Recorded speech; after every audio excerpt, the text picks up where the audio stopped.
Hello दोस्तों, स्वागत है आपका। लास्ट वीडियो में हमने मैट्रिक्स मेथड और रिवर्सल लॉ से रिलेटेड कुछ सम किए थे। आज हम प्रॉपर्टीज़ ऑफ डिटर्मिनेंट से रिलेटेड कुछ सम करेंगे। तो सबसे पहले हम प्रॉपर्टीज़ समझेंगे। तो चलिए शुरू करते हैं। तो फर्स्ट प्रॉपर्टी है हमारे पास, the value of determinant remains unaltered if its rows are changed into column and vice versa. इसका मतलब क्या है, अगर हमारे पास कोई भी डिटर्मिनेंट दिया है, जैसे मान लो हमारे पास ये डिटर्मिनेंट दिया हुआ है, अगर हम इसका ट्रांसपोज कर दें, यानी ये हमारे पास हो जाएगा 5 6 7 8 0 1 -2 4 6। तो इस डिटर्मिनेंट की वैल्यू और इस डिटर्मिनेंट की वैल्यू बिल्कुल सेम होगी। ये हमारी फर्स्ट प्रॉपर्टी यही कहती है, अगर हम किसी भी डिटर्मिनेंट का ट्रांसपोज कर देते हैं तो उसके बाद भी जो डिटर्मिनेंट की वैल्यू होती है उसे कोई भी फ़र्क है जो नहीं पड़ता। सेकंड है हमारे पास, if two adjacent rows or columns of a determinant are interchanged then sign of determinant is changed। अभी इसका मतलब क्या है, मान लो हमारे पास ये डिटर्मिनेंट है, मैंने कोई भी वैल्यू लिखी 5 3 2 4 0 5 -3 4 8। और अगर हम चाहें किसी भी रो और कॉलम को आपस में इंटरचेंज करना, जैसे मान लीजिए मैं चाहता हूं कि रो 1 की जगह रो 2 के एलिमेंट्स हों और रो 2 की जगह रो 1 के एलिमेंट्स हों, तो हम इसे ऐसे लिखेंगे, रो 1 ये इंटरचेंज का साइन, रो 2। तो अभी हमने क्या करना है, तो यहाँ पे लिखेंगे 3 0 4 5 4 -3 2 5 8 और यहाँ पर माइनस का साइन लगाएंगे।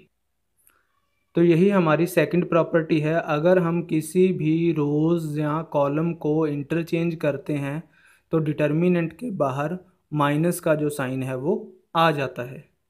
नेक्स्ट है, if two rows or columns of a determinant are identical then value of determinant is 0। अभी इसका मतलब क्या है, अगर हमारे पास कोई भी टू रोज़ या कोई भी टू कॉलम्स के एलिमेंट अगर सेम हो तो उस डिटर्मिनेंट की वैल्यू हमारे पास होती है 0। जैसे मान लीजिए हमारे पास ये डिटर्मिनेंट है, जैसे हमारे पास इस डिटर्मिनेंट और इस डिटर्मिनेंट में अगर हम ध्यान से देखें तो फर्स्ट रो है 5 5 5 और थर्ड रो है 5 5 5।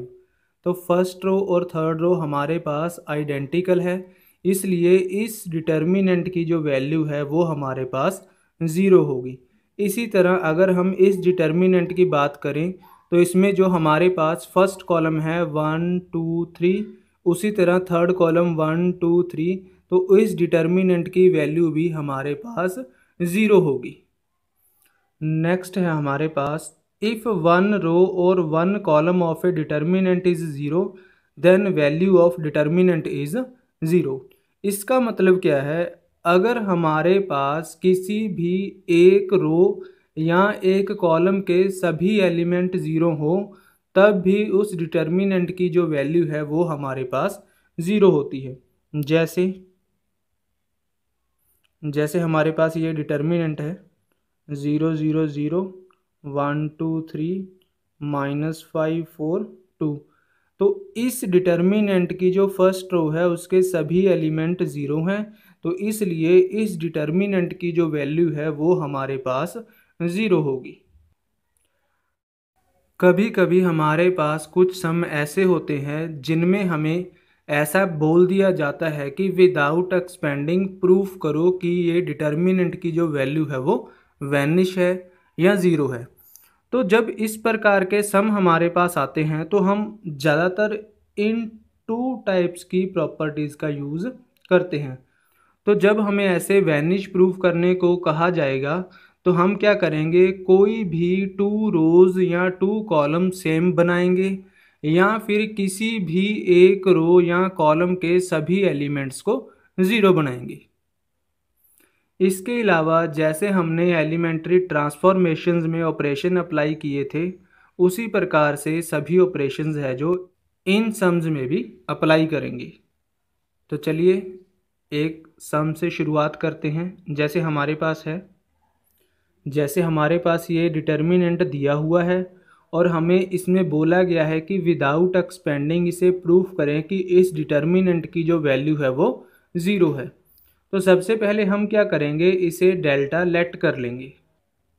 तो सबसे पहले हमने इस डिटर्मिनेंट को डेल्टा के इक्वल टू लेट कर लिया। अभी हमने क्या करना है, या तो इसमें 2 रोज़ और 2 कॉलम सेम बनाने हैं या फिर हमने क्या करना है, किसी भी एक रो या एक कॉलम के सभी एलिमेंट्स 0 बनाने हैं। तो अगर हम ध्यान से देखें तो फर्स्ट कॉलम है, इसमें सभी एलिमेंट्स 2 हैं। अगर हम इसमें से 2 कॉमन निकाल लें तो यहाँ पे हमारे पास आ जाएगा 1 1 1।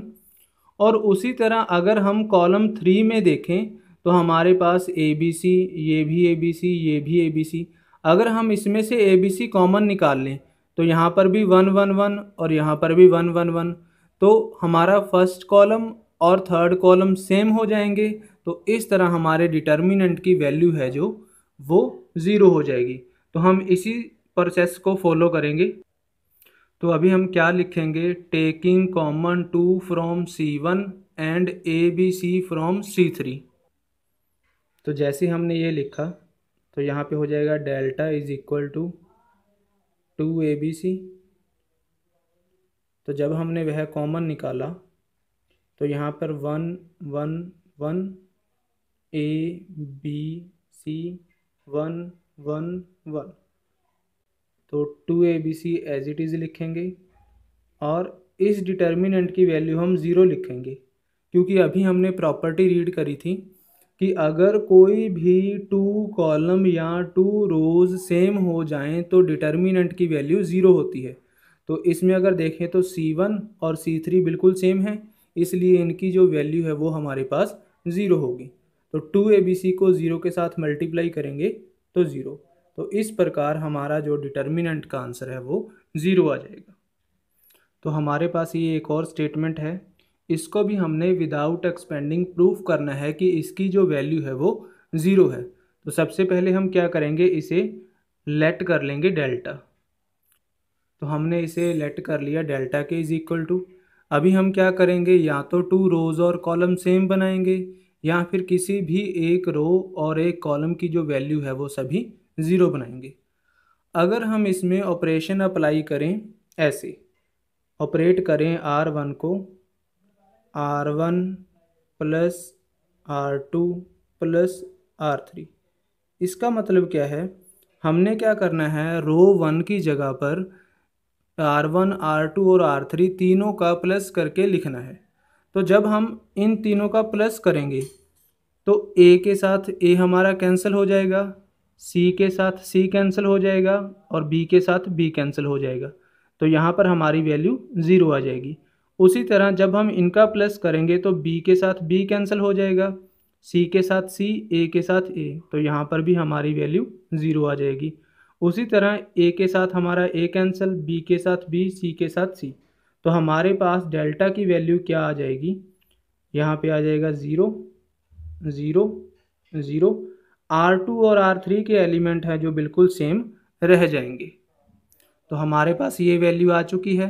अगर हम इसमें ध्यान से देखें तो हमारे पास जो फर्स्ट रो के सभी एलिमेंट है वो 0 हैं और हमारी प्रॉपर्टी भी यही कहती है, अगर किसी भी एक रो या कॉलम के सभी एलिमेंट 0 हो तो हमारे पास जो डिटर्मिनेंट की वैल्यू है वो 0 होती है। और हमने यही इसमें प्रूफ करना था। हमारे पास ये सम दिया हुआ है और हमने प्रूफ करना है कि इसकी जो वैल्यू है वो A³ के इक्वल है। तो इसके लिए हम इसमें ऑपरेशन अप्लाई करेंगे। तो सबसे पहले ऑपरेशन अप्लाई करते हैं, R3 को ऑपरेट करेंगे R3 माइनस R2 और R2 को ऑपरेट करेंगे R2 माइनस R1। तो जब हम ये ऑपरेशन अप्लाई करेंगे तो यहाँ पे हो जाएगा हमारे पास a + 3b, यहाँ पर a, यहाँ पर 3a। तो फिर इसमें से जब ये माइनस करेंगे तो ये हो जाएगा a + 2b, यहाँ पर a, यहाँ पर 2a। r1 हम एज इट इज़ लिख देंगे, 3a + b, 2a और a। फिर से हम यही ऑपरेशन अप्लाई करेंगे, r3 को ऑपरेट करेंगे r3 - r2 और r2 को ऑपरेट करेंगे r2 - r1। तो ये हमारे पास हो जाएगा a में से a - 0, 3b में से 2b माइनस तो b, a में से a - 0, 3a में से 2a माइनस a में से 3a माइनस 2a, 2b में से b माइनस तो b, a में से 2a माइनस a, 2a में से a माइनस a, r1 हमारा एज इट इज़ है जो आ जाएगा। तो अभी हम क्या करेंगे, इसमें से फिर से ऑपरेशन अप्लाई करेंगे। अभी हम ऑपरेशन अप्लाई करेंगे, r1 को ऑपरेट करेंगे r1 - r3 और r2 को ऑपरेट करेंगे r2 - r3। तो जब हम यह ऑपरेशन अप्लाई करेंगे तो ये हमारे पास हो जाएगा।